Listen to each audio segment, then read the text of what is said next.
Zona CONCACAF tolak Piala Dunia tambah peserta. Alasan Federasi Irak pecat penakluk Sintayong.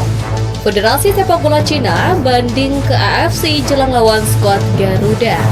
Media Jepang ikut usut pemalsuan umur skuad Korea Utara U17. Like di bawah. Assalamualaikum warahmatullahi wabarakatuh. Salam olahraga. Kembali lagi dengan saya, Patrian Channel. Jadi hari ini saya akan membawakan sebuah berita ya. Zona CONCACAF tolak Piala Dunia tambah peserta. Federasi Sepak Bola Irak pecat penakluk Sintayong. Federasi Sepak Bola Cina banding ke AFC sebelum kontra Indonesia, dan media Jepang ikut usut pemalsuan umur pemain timnas Korea Utara U17. Coba kita saksikan bersama ya. Dunia sepak bola terutama di kompetisi Piala Dunia 2030 mendatang tampaknya sedang tidak baik-baik saja. Membengkaknya tim yang bakal diikuti sejumlah 64 peserta ini masih belum menemui titik kejelasan. Belum lagi, zona CONCACAF menolak keras penambahan tersebut. Seperti diketahui, Piala Dunia edisi peringatan 100 tahun tersebut bakal digelar di Spanyol, Portugal, Maroko, serta Uruguay, Paraguay, Argentina. Tiga negara terakhir yang saat ini hanya ditugasi menggelar satu pertandingan meminta lebih. Pihak CONMEBOL atau Konfederasi Sepak Bola Amerika Serikat mengajukan proposal resmi kepada FIFA untuk menambah jumlah peserta agar jumlah pertandingan lebih banyak. Partisipan Piala Dunia 2030 saat ini diatur di angka 48 tim, sama seperti Piala Dunia 2026 di Amerika Serikat, Kanada, dan Meksiko. Penambahan tim peserta memang bakal memperbesar negara lain lolos ke ajang terbesar sepak bola dunia. Namun, pada saat bersamaan, kualitas turnamen terancam anjlok lantaran syarat kelolosan dipermudah. Konfederasi Sepak Bola Eropa melalui Presiden Alexander Kaverin sudah menyatakan menolak gagasan tersebut. Konfederasi Sepak Bola Amerika Utara baru-baru ini mengambil sikap sama, menolak ekspansi Piala Dunia. Hal senada diutarakan Alexander Kaverin mewakili negara-negara Eropa. Saya rasa ini bukan ide bagus bagi Piala Dunia itu sendiri, ujar Presiden Alexander Kaverin di Kongres Tahunan UEFA. Konfederasi yang belum menyatakan sikapnya adalah Afrika dan Asia. Dua konfederasi ini memiliki jumlah anggota lebih banyak dibanding konfederasi lain, sehingga sangat penting dalam pengambilan keputusan. Bagaimana dengan PSSI? Federasi yang dipimpin Erick Thohir bakal diuntungkan dengan penambahan peserta Piala Dunia. Timnas Indonesia bakal lebih mudah lolos ke Piala Dunia berisi 64 tim. Tetapi apakah PSSI mau mengorbankan kualitas demi ambisi federasi? Kabar kurang menyenangkan harus dialami oleh penakluk Sintayong, Jesus Casas, yang harus rela dipecat dari kursi kepelatihannya di Timnas Irak dengan beberapa alasan. Sebelumnya, Timnas Irak baru-baru ini meraih hasil yang mengecewakan melawan dua tim terbawah di grup B putaran ketiga. Iran bermain imbang 2-2 di kandang sendiri melawan Kuwait pada pertandingan ke-7 mereka. Setelahnya, mereka menderita kekalahan dramatis di menit-menit terakhir melawan Palestina. Dua hasil tersebut membuat singa Mesopotamia terlempar dari dua posisi teratas untuk tiket otomatis. Kini, mereka berada di posisi ketiga setelah Korea Selatan yang memimpin klasemen dan Yordania di posisi kedua. Keduanya akan menjadi lawan wakil Timur Tengah itu di dua pertandingan terakhir pada bulan Juni.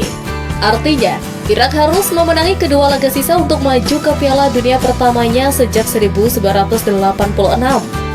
Jika Irak finish di posisi ketiga atau keempat, mereka harus melanjutkan perjuangan di putaran keempat. Di fase tersebut, 6 tim akan bertanding untuk memperebutkan dua tiket lainnya ke Piala Dunia 2026. Atas inilah ada laporan dari media lokal bahwa FIFA memutuskan untuk memecat Casas. Namun, kabar lain dari superbowl.id dari dailymail.co.uk, FIFA menyatakan bahwa pemecatan itu disebabkan oleh pelanggaran serius terhadap kewajiban kontrak sang pelatih. Salah satunya adalah kepergian Casas dan asistennya yang tidak sah dari Iran. FIFA menambahkan, tindakan tersebut diambil berdasarkan pasal 14 peraturan FIFA tentang status dan transfer pemain. Pasal ini menyatakan bahwa suatu pihak dapat mengakhiri kontrak tanpa konsekuensi jika ada alasan yang tepat. PSSI-nya Cina baru-baru ini memberikan kabar terkait pengajuan banding ke AFC sebelum tim naga tantang Timnas Indonesia di Gelora Bung Karno Juni mendatang. Ada apa? Seperti diketahui, duel kontra Timnas Indonesia menjadi laga krusial bagi Cina. Tim naga saat ini terpuruk di dasar klasemen sementara grup C dengan 6 poin. Walau juru kunci grup C, Cina masih memiliki peluang untuk lolos ke Piala Dunia 2026 yang akan digelar di Amerika Serikat, Kanada, dan Meksiko. Cuma 2 tim teratas yang berhak lolos langsung ke Piala Dunia 2026, sementara posisi 3 dan 4 masih harus berjuang di putaran keempat. Untuk itu, hanya dengan mengalahkan skuad Garuda, Cina masih bisa menjaga peluang mereka ke Piala Dunia 2026 lewat jalur putaran keempat. Kembali ke menjelang laga terdekat kontra Timnas Indonesia, Federasi Sepak Bola Cina resmi akan mengajukan permohonan ke AFC. PSSI-nya Cina itu resmi mengumumkan rencananya untuk mengajukan permohonan menjadi tuan rumah Piala Asia U20 2027. Menurut laporan di laman resminya, CFA sedang menjajaki kemungkinan menjadi tuan rumah sebagai asosiasi anggota di ajang tersebut. Sebagai informasi, Piala Asia U20 2027 rencananya akan digelar pada Maret atau April 2027. Periode acaranya adalah 18 hari. Selain media Korea Selatan yang mencurigai adanya kecurangan yang dilakukan pemain Korea Utara U17, kini bertambah lagi media lain seperti Jepang juga turut mencurigai pemalsuan umur pemain di negeri Kim Jong-un itu. Setelah Timnas Indonesia U17 menelan kekalahan telak dari Korea Utara dalam perempat final Piala Asia U17 2025, banyak netizen yang mencurigai laga tersebut. Beberapa netizen bahkan mempertanyakan keabsahan usia para pemain Korea Utara. Media Jepang menjadi salah satu pihak yang ikut menyoroti dugaan adanya pemalsuan umur yang dilakukan oleh tim Korea Utara. Timnas Indonesia U17 sejatinya tampil cukup kokoh di fase grup dengan status juara grup C. Garuda Muda bahkan mencetak 3 kemenangan atas Korea Selatan, Yaman, dan Afghanistan, di mana mereka hanya kebobolan 1 gol sepanjang fase grup. Namun, dominasi tersebut seolah lenyap tak ada artinya saat menghadapi Korea Utara. Di sisi lain, netizen kini banyak yang menaruh curiga dengan penampilan fisik para pemain Korea Utara yang dianggap tak sesuai untuk usia 17 tahun. Media Jepang Newsgo kemudian membagikan sejumlah komentar publik dunia soal kekuatan fisik mencolok dari para pemain Korut saat menghadapi Timnas Indonesia U17. Dalam artikelnya, media tersebut juga memuat beberapa komentar netizen dari berbagai negara. Menariknya, kecurigaan semacam ini ternyata bukan pertama kalinya ditujukan ke tim Korea Utara.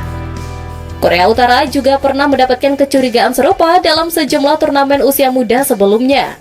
Banyak yang menyoroti Korea Utara karena keunggulan fisik pemainnya yang dianggap tidak lazim jika dibandingkan dengan tim-tim lain di kelompok umur yang sama. Sayangnya, kecurigaan pemalsuan usia pemain Timnas Korea Utara U17 di Piala Asia 2025 ini tidak memiliki bukti kuat sehingga belum dilakukan investigasi resmi dari AFC atau FIFA.